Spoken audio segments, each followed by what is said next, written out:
Innovation Unplugged from the Alabama Community College System's Innovation Center takes you inside Alabama's workforce development.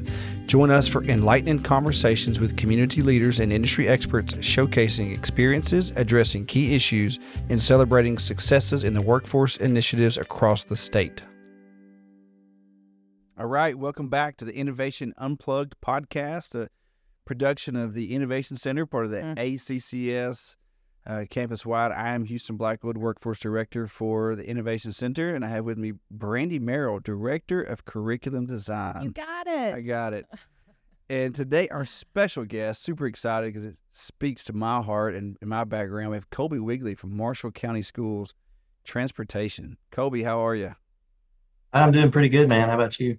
We're good. We are on podcast number five, 4 or 5 out of ever. So your episode season one. Yeah, there's gonna be a lot of seasons, I'm sure, because we have a lot of interesting characters. But I called you yesterday because we planned so well. But, I called you because you guys were an early adopter to our program, and I thought, man, this guy is as real as it gets, and he's doing the work over there. So I said, I bet he'll jump in with us. And sure enough, you didn't even hesitate, which is par for the course of the Marshall County Schools. So tell us who you are, what you do, what makes Marshall County tick. All right. My name's Colby Wigley, transportation supervisor. Been doing this going on now 4 years. Marshall County is pretty unique. We have 4 feeder patterns ourselves, plus we have 4 other feeder patterns. Got Boaz City, Albertville City, Gunnersville City, and Arab City along with us. And we have Douglas, Asbury, Brindley Mountain, and DAR.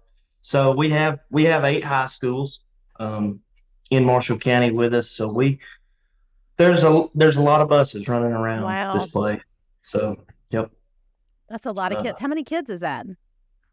We're bumping 3,000 a day ourselves. Wow. I know.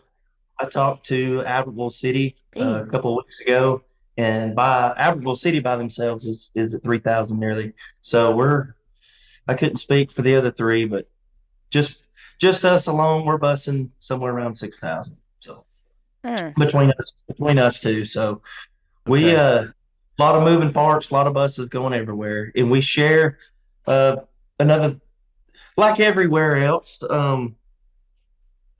We have a lot of roads that one side of the road might be us, one side of the road might be Albertville, Boaz, you know. Real cut up. So is transportation the only thing that you do for Marshall County? That, and I'm on the student discipline committee. We host student hearings and stuff for, students that commit class 3 offenses in our handbook. That's probably a good pairing, and then kids in the school bus, and then all right, I'll serve on this one because Yep, he did it on my bus. Yeah. So right before we came on, we were talking about the videos and the cameras and what all they catch on a bus, and we're not going to go into details there, but that technology, and we'll talk a little bit about that. So what I really want to hear from you, man, is we started this ELDT theory 2 years ago, and the chancellor was like, hey, let's do CDL. And so we started that for like Class A, and then immediately in looking at the curriculum, we realized that, holy cow, this is going to affect school bus. And being from K-12, I knew okay, well, that's a big deal. And because we weren't supposed to do this. We weren't supposed to have any say in this because the colleges are already running, CDO programs. And so we came up with an idea, and our first call was to Chad Carpenter and Billy Holland at the state. Like, hey guys, what are y'all doing for this? Because if they had something, we weren't going to spend time on it. And they're like, well, we have some ideas, but we don't have a concrete thing because we have so many, so, okay. And I said, well, let us play. And so we came in. So tell us, when did you come into this process? Or when did you first hear about Skills for Success? And what did that look like for you just as an option? Sure. Well, I'll go way back before that. I was at a trainer recertification class with Billy over at Priceville, and he he had brought it up with us about, hey, this is going to be coming down the pipe. He just briefly mentioned it, and I think this was way before y'all got involved. And immediately I was, thinking, man, how are we going to tackle this? Because there was a lot of conversations about how each individual, there was probably 15 to 20 school systems represented right there in that one little room. And, wow. The conversations we was having was, how can we tackle this? As each, pretty much at first we was told, hey, y'all are going to have some freedom here to, like handle this. However, as long as y'all's curriculum works for y'all, you can. And so immediately, like I said, everybody in the room's like, "Oh, this is not gonna. This is not gonna end well." Yeah. So, well, your first thought's like, okay, well, now that they've piled this on us, we can, everybody's gonna be different. Where's the structure at? I'm a big structure guy. I can't. I gotta have. We all need to be held to the same standard. Doing the same thing, and because we're transporting children. We're not, we're doing a dangerous job every day. But so that's when I first heard about it.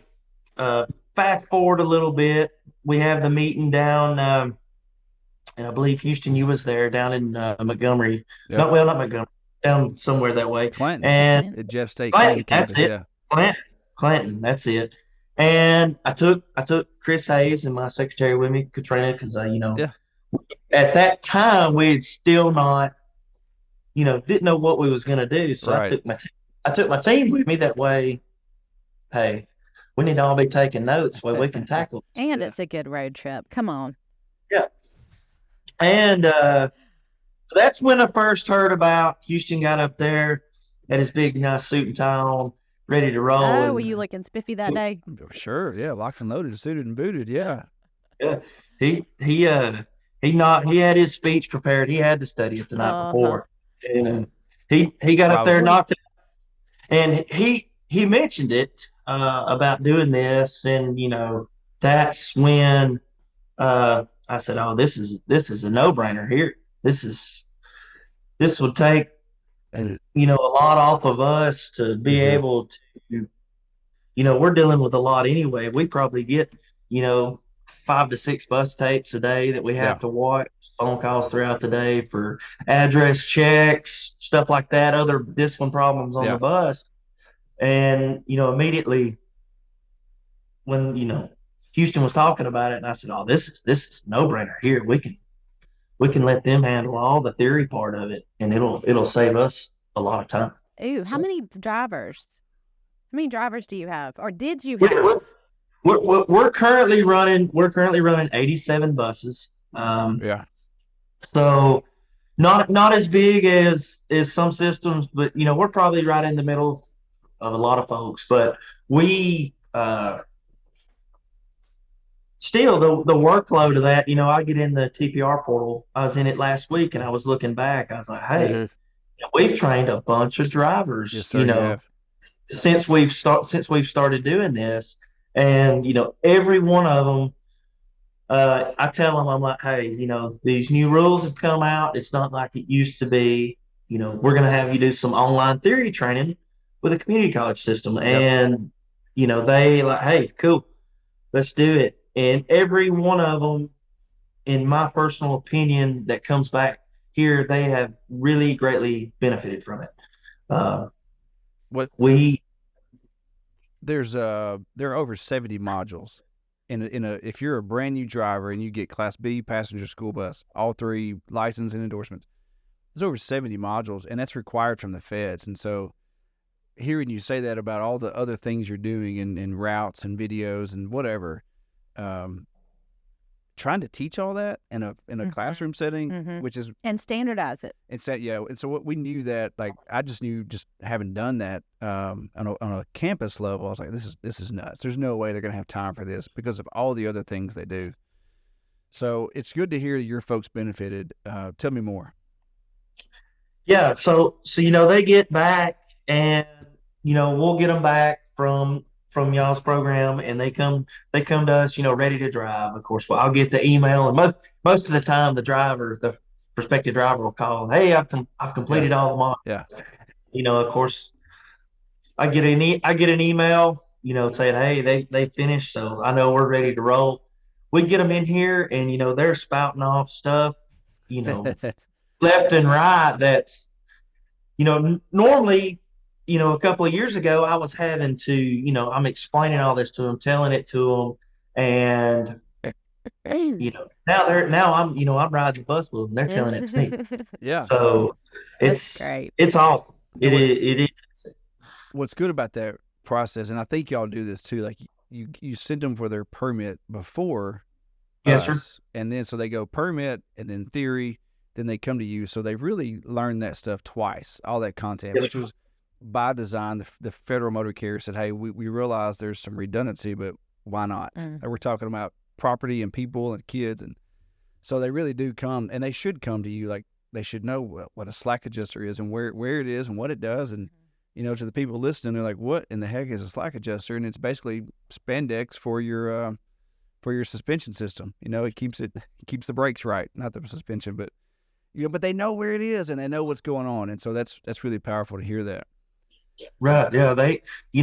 We'll get them in here, and normally, a couple of years ago, we'd get them in here, we'd get a copy of their permit and stuff, and they'd be, okay, you're ready to roll. Let's walk out here and go over this bus. Let's talk about it. Yeah. And, we'll get them out there, and, the first couple of days that they come to see us and we're training them up, we're having to tell them, every single part. I pre-trip the bus, myself, and I'm going over everything with them. And now, it's cut our training time in half, as far as me having to do a lot of talking. Nice. They come to us. They start spitting stuff out just left and right, and it's so good to hear. So let me ask you a question. So if you had somebody in your community and they came to you and said, hey, Colby, I want to drive a bus for you, what is your answer to them in terms of, how do you onboard them, and how easy is it to get them in the course? And then what does the course look like to somebody who, I don't know, who wants to drive a bus? Does it speak to what the job is, what the role is, what the impact is, and all of those things? Sure. So if somebody comes to me, and of course I've had people that I know personally have come to me wanting to drive. First thing I tell them, all right, let's get you a book where you can start studying to get your permit. We first thing, we let them get their permit, and then we send them for a background check. So obviously, without those two things, if you don't have those two things, we can't go any further with you. And I go ahead and recommend them getting a physical. Because really, that's your three main things. You have to have a permit, background check, and a physical. And without those, we can't do nothing with you, unfortunately. Yeah. So we have a packet typed up. It's a step-by-step list on there. I recommend everybody just come see me up at the office, or I meet them somewhere after work or something like that, and drop a packet off to them, and I explain it all to them. Once they get their permit and stuff, they'll text me, call me, something, swing. Most of the time they'll swing by and they'll say, hey, ready to roll for that online course. Because obviously I've done mention to them about the online theory training and all that. So we get them in here, and to upload them in the online theory training, super easy. I have the form saved as a shortcut on my phone. It's a Monday form. Ah, nice. Yep. Monday form. I don't think I've seen that one. It's saved on my phone. I can enroll somebody, I can type their information in standing out in the middle of the road if I want to. Nice. So that's how we do it. And very easy, email, driver's license number, name, and that's it. Yeah, that was an evolution. So there was a time when you had to email all that. Yeah. And man, it was okay. That was that first summer. So the Betty Rebel days. Oh man, March and from March 22 all the way through September, October of 22. And so we pitched that online form. It's good to hear that works for you. Now, I'm glad that you use it on your mobile and from your desktop, I'm sure. Because what happens on our end, so you fill that out, I get an email and said, hey, Colby Wigley's referred Bob. And so I go in and I make sure that all the information is there, which it is because it's required in the form. And then I just forward it or move it in our Monday.com, which Brandi created our whole system. But I move it and then it goes to Sandy, who then gets notifications that Sandy, here's Bob from Marshall County. She sends them the link based on the course you requested. Class B passenger school bus or P&S or just S. And then it's game on and it's just an automatic system. So it's really good to hear that feedback from you that it flows that well.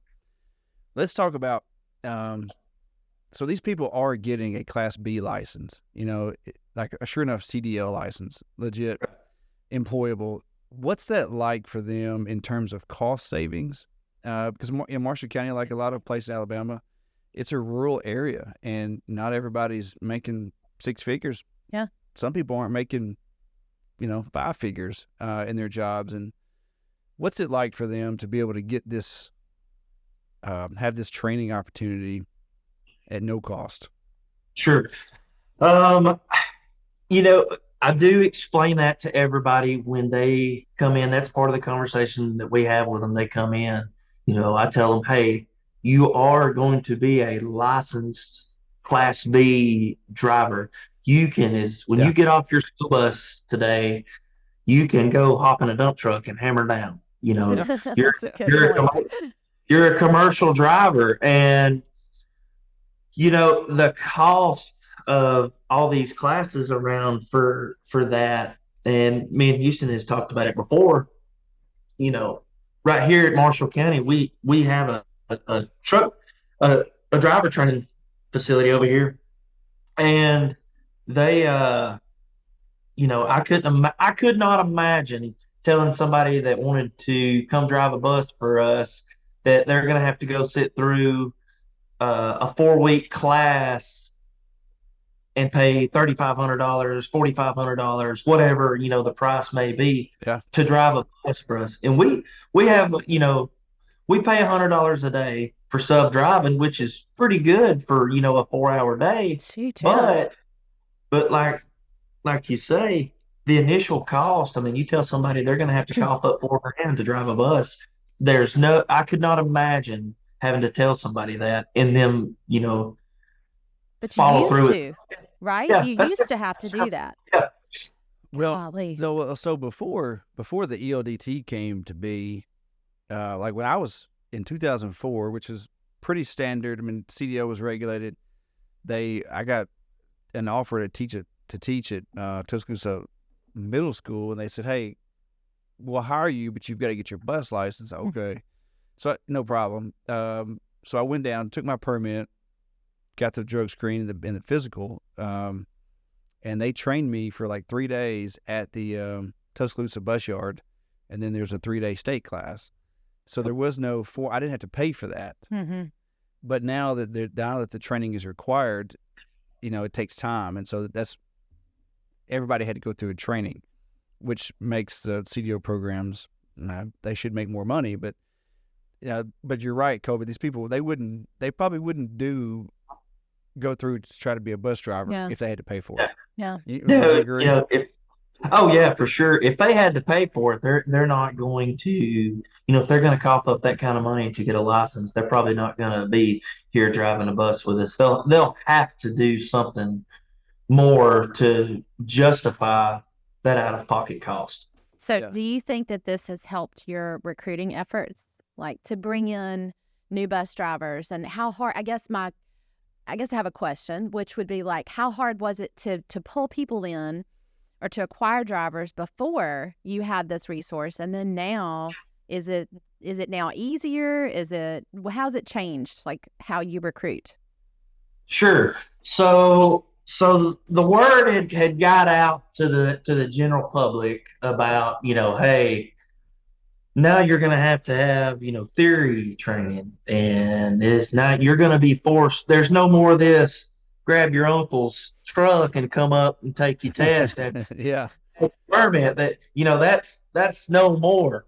So there was a big push for everybody. They was trying to meet that deadline. That was Sure. February 7th or something Oh, like yeah. that. They was trying to I meet remember that that. date. Wasn't that And last year? Yes. Yeah. yeah, and they was trying to get they was trying to get their permit before, that way they was grandfathered in. They could Oh, test sure. without having to go through that. Yeah. So the word had got out to the general public, said, hey, now it's going to cost you some serious money to get a Class A, Class B license. Yeah. Well, one thing that we did, and I put Chris Hayes in charge of this little project. I put him on the campaign trail. We went and got some signs made, Okay. and Chris brought his drill to work, and I sent him out. He's been to every hardware store, grocery store in the county, putting up signs. Hey, free training to work for us. Got a picture of a school bus on it, and we've had a lot of people call. That's awesome. Well, they cannot believe that it's free. Yeah. It blows their mind. Now, at this point, they think that it's going to cost them some serious money to get a license, and they just got done reading a sign at their local grocery store that says, "Hey, I can get you a Class B for free if you come drive for That's us." smart, dude, at the grocery Yeah. store. Yeah, Yeah. Lawrence County has a sign up on, and their transportation department is right on 157, which goes from Coleman to Florence, and it says part-time work, full-time benefits. It's huge, like a huge banner. It's probably 20 feet long, and got a school bus on there. It gets my attention every time, and and we've stolen that quite a few times. You don't mean the sign you stole. You stole the idea. Yeah. We've shared their slogan. We don't, we work for the college system. We don't rip off and duplicate anything. So, question, Colby. So, Just need to clarify. Yeah, we are not thieves. We do work for the government, but we're not thieves. So, how many of your folks actually take that Class B license and go do other work? Do you know? Is that something you can track? We don't really keep up with it as far as, have a for sure number on a piece of paper that do that.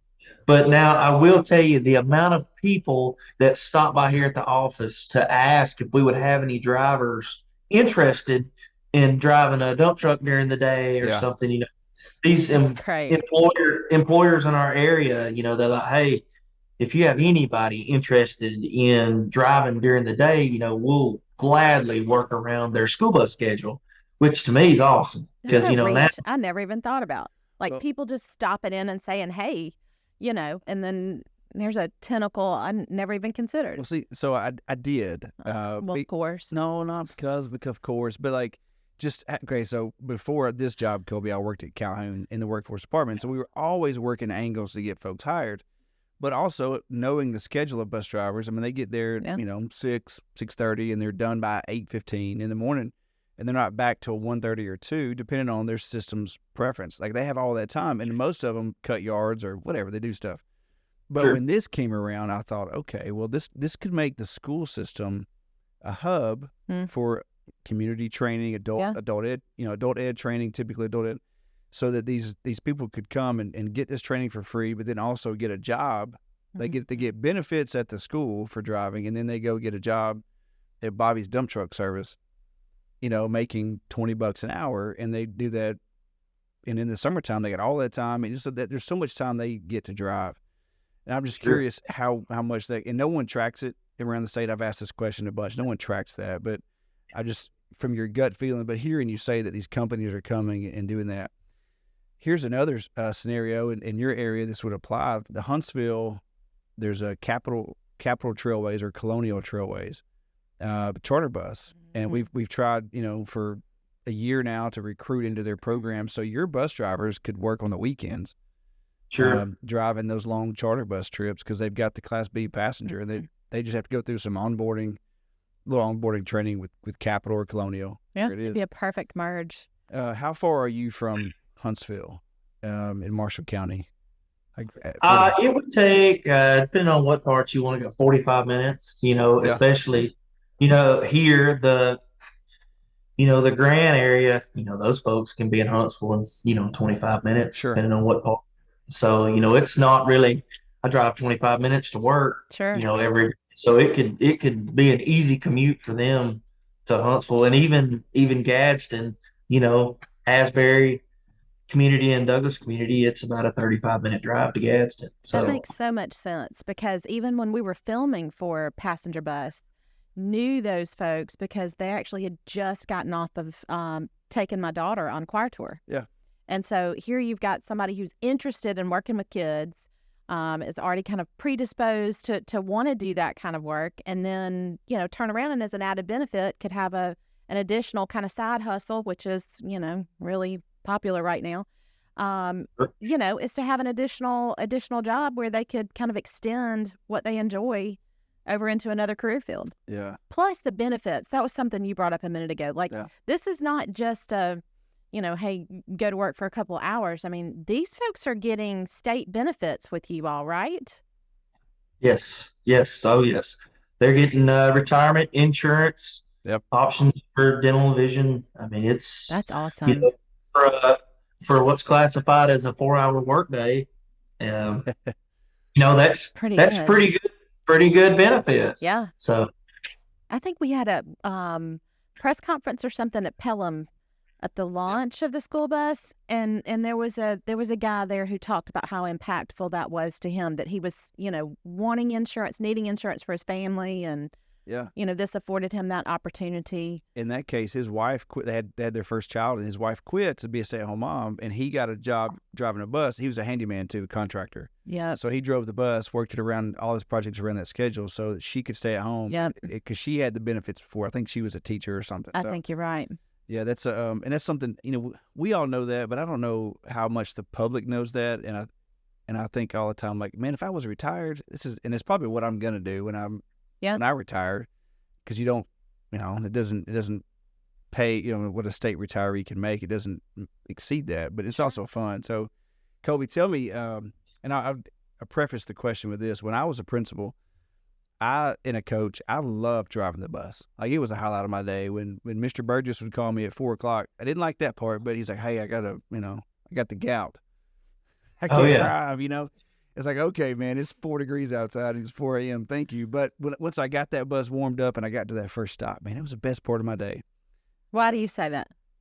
Well, because I worked in a county, but not too different than Marshall County. It was a county district, and you go some places and you see some things. Yeah. You see some kids, you see where they come from. And so I'd pick them up at their house and drive them to school, and then I would see them in the day, and so I would know where they came from. I would see what their day is like, and in some cases I took them home. And you just know different things now. Mm-hmm. You know more about what makes that child tick, and I wonder what that's like for you. How often do you drive, and do you I don't know, what's that experience like for you and for Chris? When I first started doing this, and I got Chris Hayes his license, we was driving every day. We hadn't set out on our campaign trail yet, and we had 2 feeder patterns that didn't have a single sub at it, nowhere. So anytime anybody was out sick or you name it, me or Chris one was having to go drive, and we was driving a lot. Now, thanks to easy training, easy stuff, it's so easy for somebody to get their license now. We have plenty of subs. I say plenty of subs. We're very fortunate. We have a whole lot more subs now than we did when I first started. We ever have any call-ins in the morning? Most of the time, me and Chris Hayes will go together. I'll call Chris and wake him up. You can imagine how that goes. I've seen that. I've seen that personally. Yeah, I know. So now it's just fun, because then you get to just plug in. It's not a stressful experience, because now you have an abundance of people, right? Yeah, and thanks to your Alabama state legislature, by the way. They're the ones who fund every bit of what we do, and it's fun. Absolutely. Like I mentioned earlier, we would not have the personnel standing here if these folks was having to pay for this. And it's people can do it from their house. they can get all their theory training and get a lot of good information, sitting in the recliner at night on their computer in the comfort of their home. So Love it. that's one thing that a lot of people, I tell them, you're going to have to go through a theory class, and they're like, oh man, where's that at? How far is that away? And It's in your pajamas. they start, and I do it on purpose. I kind of, I'm like, yeah. You're poor mouthing it from the start, and then they come back and are like, "This was the greatest thing ever." Yeah. So I kind of run it in the ground a little bit, and then as soon as I tell them that, hey, it's online, instantly smile on their face. So okay. So that's by design. Yeah, well, it's smart though, because and that's why we set up the permit process, then theory, then behind the wheel, and all the other things that go with the permit you mentioned earlier. So you get serious people, so you don't have to waste your time. And that's right. If they come to me with a permit, physical, background check, I know, I'm good to go to send them to you guys. That way, we're not wasting anybody's time. Yep. And especially if they finish, the online training, then I know, hey, we've got us a good prospective driver right here. They're in it for the long haul. Yeah. So I've yet to have anybody come out of training and not follow through. So nice. Okay. I like to hear that. Yeah. Statewide, not everybody is as disciplined as you, for a lot of reasons. You know, sometimes they're literally a one-person show. Things happen. Yeah. Sure. But it's good to hear that that you've had a really high graduation rate. Or complete. We call it a completion rate of completers. Because that's something like we don't want to enroll 10,000 people and certify 2. Sure. But it's good. It's good to hear that process is working. So. Tell me this, man. What is so you're a young guy and you've been doing this for 4 years now, and you obviously have an energy and a passion for it, but what's your favorite thing about managing these transportation for your school system? What makes you get up in the morning? My favorite thing. Ooh, I'd have to think about that. It's a lot of them, I'm sure, yeah. Yeah. I mean, obviously, like you said, transportation is not for everybody. Driving a school bus is not for everybody, being around kids. I probably my favorite thing is knowing that we're getting kids to school safely, timely, effectively, and we're providing a service, because a lot of these kids, like Houston said, you get on the bus and you get out in these communities and you don't know where these kids come from, how they live, how they grow up. Not every kid is dealt a fair hand, sure. And my favorite, that would be my favorite aspect of it, is we're getting kids to school that don't have a ride. If it wasn't for the transportation, they wouldn't be at school that day. Great point. That's my favorite aspect of it. Yeah, man, I second that so many times. So, and I just second it 1,000 times over, because you think about like second grade, third grade multiplication class, and if that kid is not there every day because you're there, they're not going to know how to multiply and divide, and they're not going to be able to balance their checkbook. And that's for the littles, but also for the big ones. Those middle school kids and high school kids, because they struggle just as much. If you could change one thing about the industry, about what you do, what you have to do every day to make all that, what would it be? Ooh. That's hard. I had an easier question. Yeah, that's a hard one. That's a hard one. If I had to change one thing to make it easier. Yeah. Is that what you're asking? Yeah, if you could change one thing to make your job easier, to make the whole student transportation process easier, what would it be? It's already happened. That was us.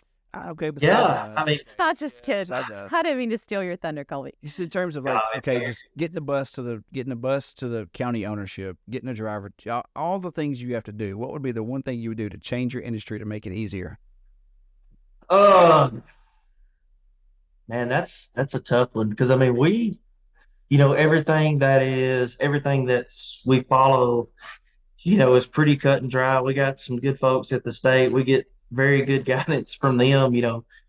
Every time I have a question, or if I need to call any of them, and they're shoot, they're right there. They got their cell phone on them. I can text you, man. I really don't know of one thing, to be honest, That's good. that just, I cannot think of just one thing that is What if just you never had a broken part on a bus, or never had to? yeah, that would be good. Yeah. If everything was 100%, we didn't have to buy tires. That would be great. There you go. There you go. And what do they call it? Never flat tires or something? Yeah, no flat tires. That would be awesome. All right. We So changed.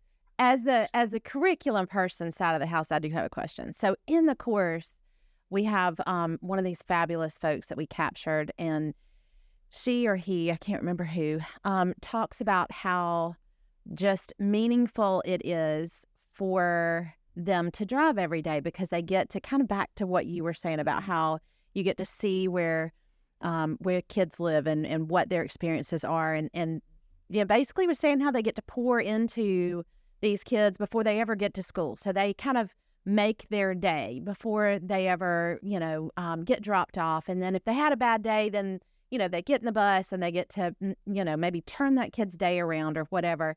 What are some of those, I don't know, what are some of those experiences for you, or what have you heard inside the course that makes this course different for people? It's not just, when we always talk about courses, people think about like, I don't know, a PowerPoint and kind of that traditional sense of teaching. We've all sat through it. I mean, that's, it's the way the world works. But this course is really different in that you get to hear from folks who are actually doing the job, and all of those like nuggets of goodness that, you don't necessarily hear or read or see or whatever in any other type of traditional course. So what are some things that you have heard about this course that, maybe we don't know? Maybe somebody said, man, this was really cool that this course did blank. Not that, I know they get to take it in their recliner, and I know they can take it out of a tree stand, and I know that they can take it in the carpool line. I know all of those things. But what are some of those other things that you've heard about how, I don't know, anything in this course that you've heard from feedback from folks? That's a standard question from Brandi. It has 47 parts, and it took 5 minutes, but I'm sitting here analyzing. But I gave him time to think about what his answer was. I don't know if you did.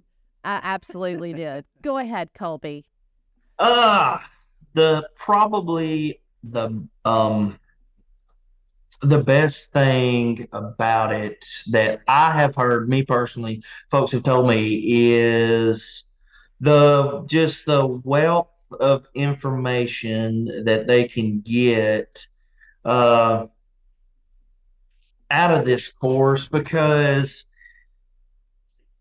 otherwise, they're going to be hearing from one person. They would be hearing from me or be from Chris. Instead, they're getting all of this out of the course, and gives them a real good aspect of kind of what they're stepping into. And I like to, stress it that a bus driver is the last face that some of these kids might see that day. Mm-hmm. And they may not see anybody that night, and the next face they may see may be their bus driver that next morning.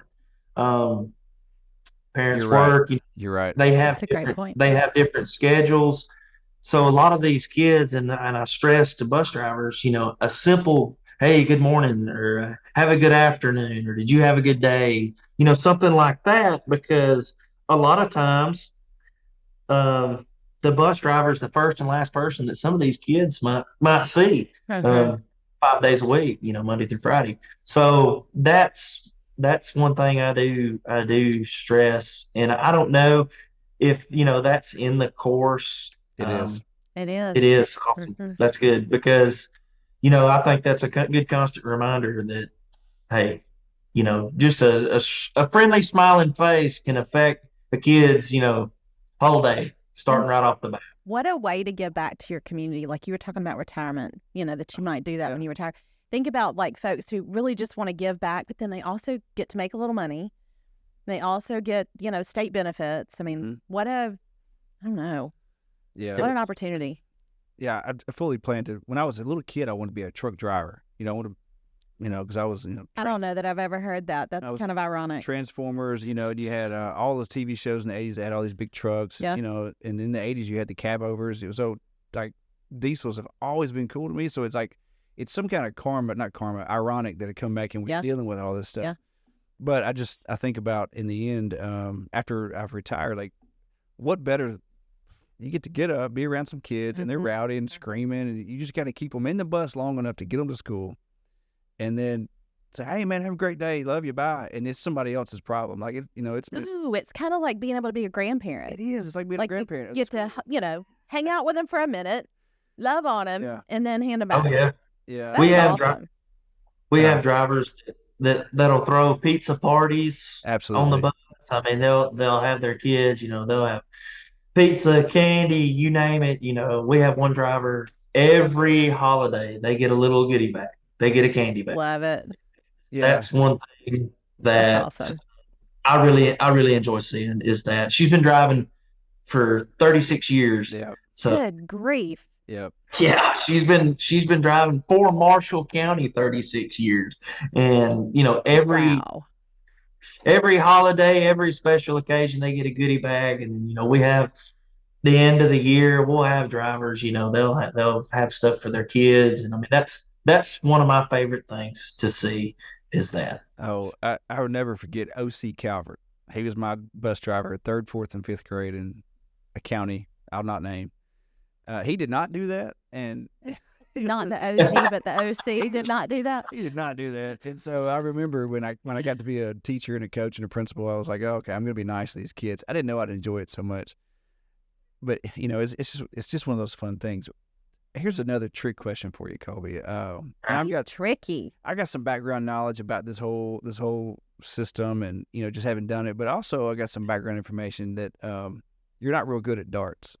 Ooh, that's personal. I don't know about that. I think the person on the losing end of the dart game was sitting there with the headphones on. That's what I heard. Yeah, so that's exactly right. That's exactly right. So we went to the Alabama School Transportation Association conference in summer of 22, and it was down in Mobile. And so I was there with Colby and my first cousin, my marriage, Chris, and his wife, Emily, who is my cousin, and Frankie Martin from Boaz City. And it turned into a dart match. And I don't know what the challenge was other than just pride, but I know I went home sad. Because Chris and Emily whooped us pretty good. I see Frankie occasionally. He refs basketball games, and so he does a lot of my son's games. But what a great name, Frankie Martin. All these cats. I mean, like, that's a great name. Like, he should have a band, Frankie Martin and the somethings. And the Moonshiners. And the Moonshiners. Ooh, there you go. So, we've talked about Chris Hayes. I've known him. So my cousin Emily, we're the same age. We graduated the same year. So I've known Chris probably about as long as I've known anybody. I don't know, at least 20 years. So, and he's a hilarious guy, just salt of the earth. Literally would kind of literally give you the shirt off his back. Mm-hmm. What's it like for y'all? Do y'all have fun at work? Like, what do y'all do to make the day fun? Because some of the stuff you have to deal with is not fun. We have a ball at work. We have an awesome time.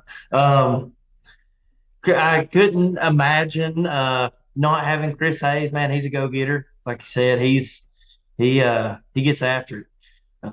Anything and everything that needs done. Yeah, Chris, he gets phone calls from people all over the county for bus takes, moving stuff, going to get stuff. I mean, he's just every time it's yep, I'll handle it, no problem. Yeah, love it. Yeah.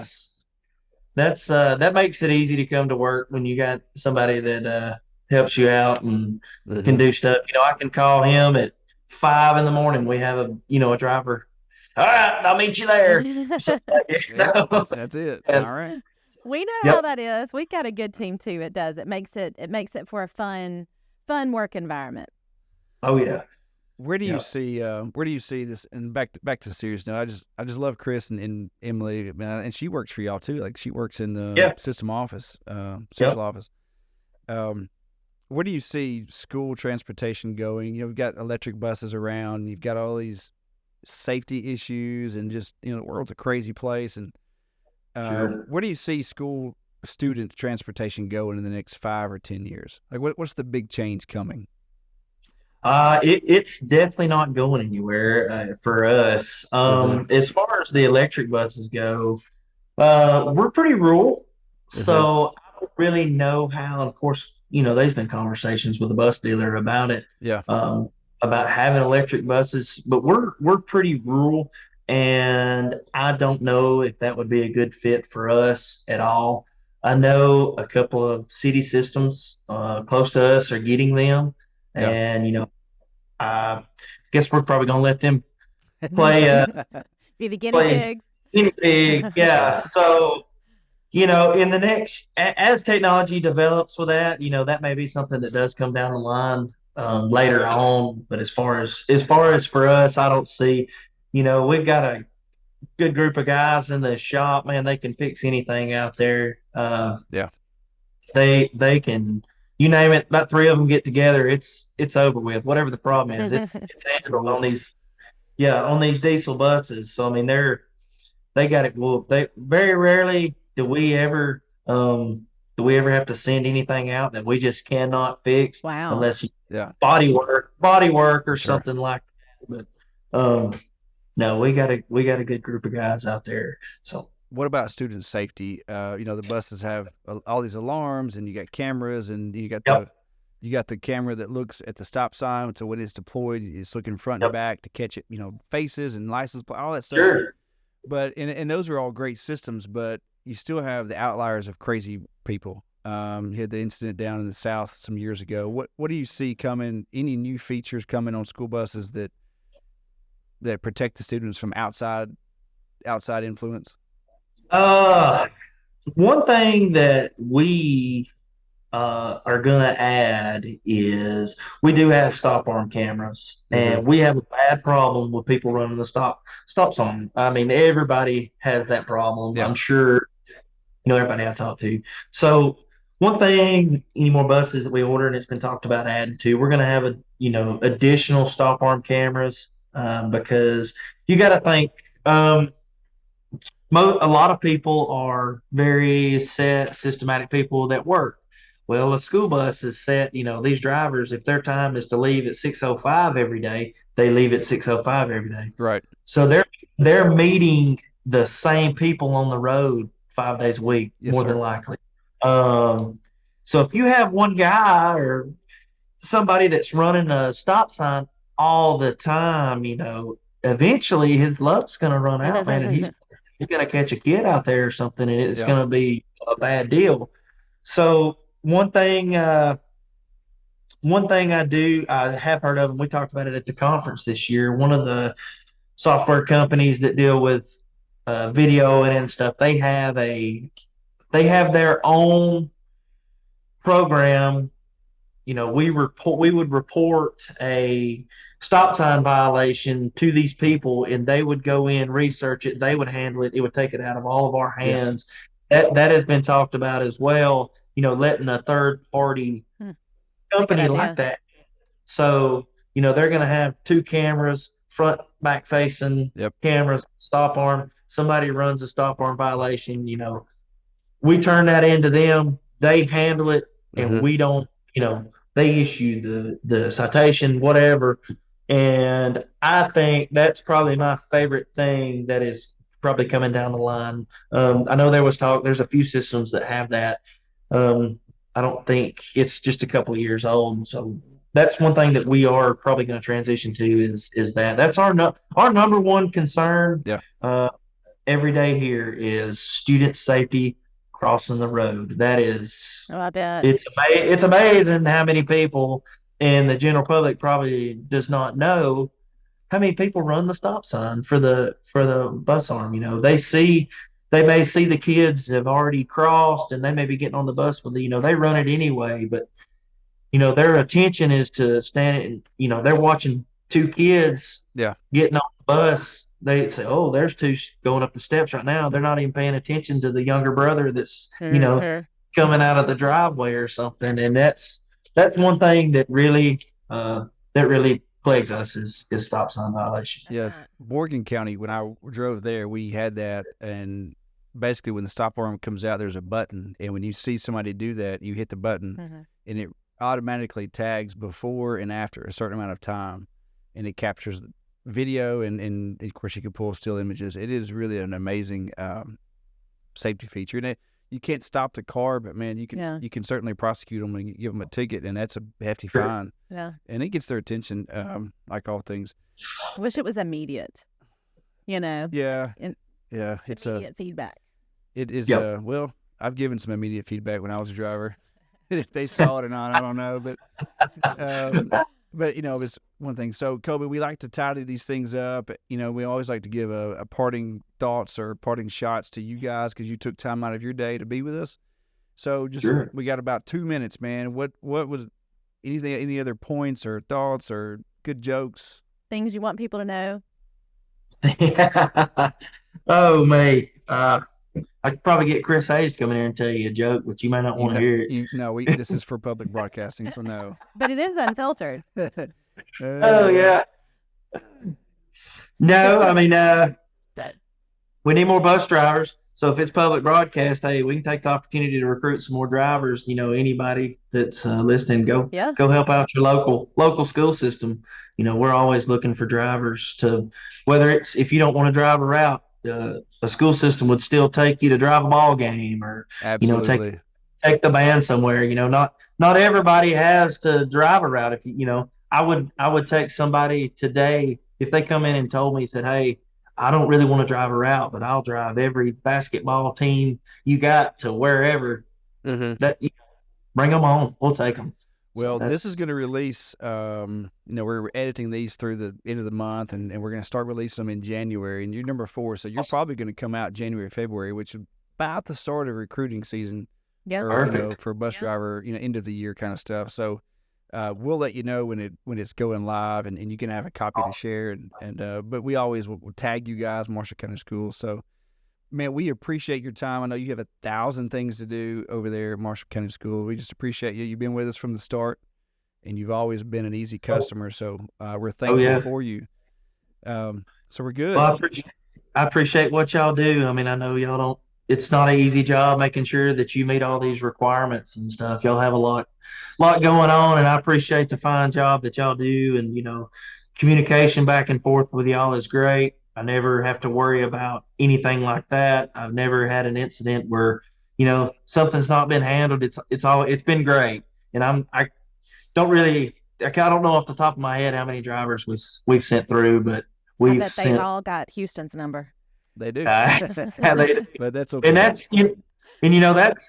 one thing else, being able to get in touch with somebody. You're sending somebody to a program that, of course they don't know Houston. I know Houston. I know what's going on. Sure. But they don't. And just the aspect of them being able to talk to somebody if they have any trouble, it's like running any business, customer service. There's that word again. Yeah. We had that talk yesterday too. It's important. People want to feel connected and they want to have their questions answered. And I mean, we talked about yesterday how, good customer service when you see it. That's why Chick-fil-A is so successful. Yep. I mean, they know how to do it.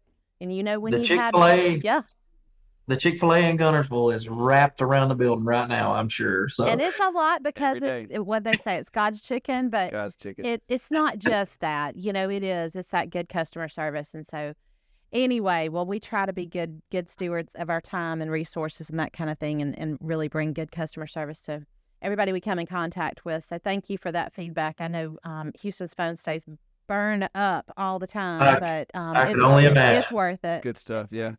Well, guys, we appreciate y'all. If Chris is in the room, give him a good punch in the arm for me. I will. Tell him I love him. I'll walk in there after this, and I'll hit him for you. All right, man. Well, we're out of here. We appreciate you. Have a good one. If you know my number, if we can help, call. Yes, sir. Same here, man. Brandi, take it away. Thanks. Hey, everybody. Thanks for listening and joining in on the Innovation Unplugged. And be sure and like, subscribe, and follow on all podcast platforms. Thanks. Have a great day. Bye-bye.